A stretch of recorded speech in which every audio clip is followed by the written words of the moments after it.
Memulai perkelahian adalah arti dari keberadaannya, dan itu tidak akan lahir tanpa perang. Setelah mendengar kata-kata itu, Xiao Yan It adalah untuk memahami mengapa tuanmu ingin Ye Tian dimasukkan dalam rencana, karena ia lahir untuk perang. Selama Xiao Yan dapat mengendalikannya, itu akan sedikit banyak membantu. Jika benar seperti yang dikatakan permaisuri, iblis ini dapat memurnikan golem dan memanggil makhluk luar angkasa yang kuat. Dia memang memiliki kemampuan yang bagus. Jika dia mengatur pasukan golem, dia mungkin bisa menjadi Xiao Yan di Taiksu berikutnya untuk menangani dengan invasi tulang punggung. Selama percakapan antara Xiao Yan dan permaisuri, Ye Tian, yang sudah hampir gila dalam kehampaan, mungkin akan menjadi lebih gila jika Xiao Yan tidak muncul lagi, dan mulai membom kehampaan tanpa perbedaan, tetapi kehampaan itu seperti tinju memukul kapas, tidak ada yang berhasil. Kekosongan masih kosong, tidak ada fluktuasi energi dalam dirinya sendiri, dan tidak ada ruang nyata. Ye Tian ingin menggunakan ini untuk membuat kehampaan runtuh, tetapi dia sudah tahu seberapa kuat tempat itu. Jika tidak, jika dia bisa pergi dengan pengeboman, Ye Tian tidak akan terjebak di sini begitu lama.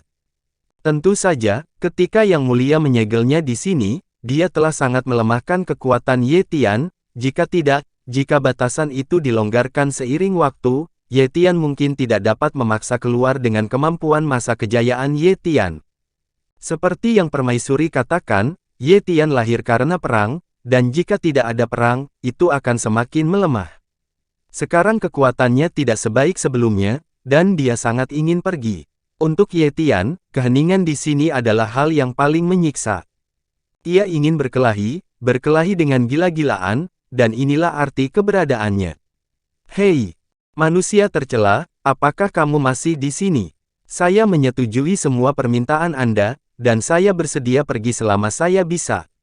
Setelah pemboman gila-gilaan, Ye Tian perlahan menjadi tenang, karena tidak ada artinya, itu hanya membuang-buang sedikit kekuatan yang tersisa. Ia tahu bahwa ia hanya bisa mengandalkan Xiao Yan jika ingin pergi, ini adalah satu-satunya cara. Pada saat ini, sama sekali tidak ada jejak arogansi dalam nada suara Ye Tian, dan hanya pada saat inilah ia benar-benar memilih untuk menundukkan kepalanya, tetapi Xiao Yan mengerti bahwa hampir tidak mungkin untuk menekan keliaran benda ini. Alasannya mengapa dia melakukan ini hanya untuk berpikir biarkan mengambil inisiatif untuk memasuki panji penekan jiwa. Dengan cara ini, Anda dapat dengan mudah akan ditundukkan dan ditekan, dan keberadaan panji penekan jiwa bisa seperti mata anjing, asalkan itu memiliki ketidaktaatan apapun hati dapat disegel dan ditekan. Setelah beberapa saat, Xiao Yan menepuk kelinci Bingyun, dan memasuki kembali kehampaan tempat Ye Tian berada. Melihat Xiao Yan muncul kembali, Ye Tian menjadi gelisah lagi, dan meskipun Xiao Yan ditekan, dia masih bisa merasakan niat membunuh. Singkirkan niat membunuhmu, jika kamu tidak bisa menyingkirkannya, kamu bisa tinggal di sini, kata Xiao Yan tanpa basa-basi, bahkan dengan acuh tak acuh. Begitu Xiao Yan selesai berbicara, niat membunuh Ye Tian terhadap Xiao Yan segera menghilang, karena tidak berani berjudi. Dan begitu Xiao Yan meninggalkannya, dia tidak akan pernah pergi. Xiao Yan tidak berbicara omong kosong, dan langsung mengeluarkan spanduk penekan jiwa. Melihat spanduk di tangan Xiao Yan, Zihei Yunduo tampak cukup bingung, tetapi masih tahu bahwa itu pasti bukan hal yang baik. Aku memiliki keputusan akhir saat kamu pergi. Sebelum itu, kamu harus menyetujui semua permintaanku, masuk ke Streamer ini, dan aku akan membawamu pergi, kata Xiao Yan, suaranya singkat tapi cukup mendominasi. Permintaan ini hanyalah permintaan Tuan, yang segera membuat Ye Tian merasa sangat enggan. Kamu terlalu. Ye Tian hendak berbicara ketika dia melihat Xiao Yan meletakkan bendera penekan jiwa di tangannya, seolah dia akan pergi. Aku akan masuk, aku berjanji itu tidak cukup, bagaimana bisa ada manusia yang begitu penuh kebencian dan tercela? Kamu bisa merasakan ketidakberdayaannya dari nada suara Ye Tian, dan iblis yang terkenal di seluruh dunia terancam oleh seseorang di sini. Umumnya tidak tahu malu. Xiao Yan mengambil spanduk penekan jiwa lagi, dan firasat buruk semakin kuat melihat spanduk, tapi Ye Tian tidak punya pilihan selain tunduk dengan patuh. Saat seluruh awan ungu hitam mendekati spanduk penekan jiwa, sebuah kekuatan yang kuat. Kekuatan isap tidak bisa menunggu, Ye Tian bereaksi dan menyedotnya ke dalam bendera. Ini, hei, tidak, kekuatan macam apa ini? Sialan, aku menyesal, lepaskan aku. Saat dia dihirup oleh bendera, Ye Tian tahu bahwa dia telah dibodohi lagi, dan kekuatan yang kuat dari bendera itu mengalir ke tubuhnya. Ye Tian merasa tercekik oleh blokade yang kuat. Xiao Yan sekarang menggunakan penghakiman yang ditinggalkan oleh Yang Mulia untuk menyelesaikan blokade dan penindasan terhadap Ye Tian. Apa yang kamu lakukan, manusia tercela? Aku adalah Raja Iblis. Kamu sebenarnya ingin menjadikanku roh senjata. Kamu bahkan tidak memikirkannya. Jika saya tidak pergi, saya tidak bisa melakukannya. Ye Tian berteriak dengan panik. Kekuatan yang tak terhitung jumlahnya di bendera menyapu dari segala arah seperti rantai besi, bergegas ke awan ungu hitam, dan meleleh di ujung rantai besi tak terlihat membuat kunci. Kunci jiwa. Di spanduk, Anda dapat melihat bahwa Ye Tian ingin bergegas keluar, tetapi setengah dari awan yang baru saja keluar ditarik sepenuhnya lagi, dan setelah beberapa saat, dia tidak pernah keluar lagi.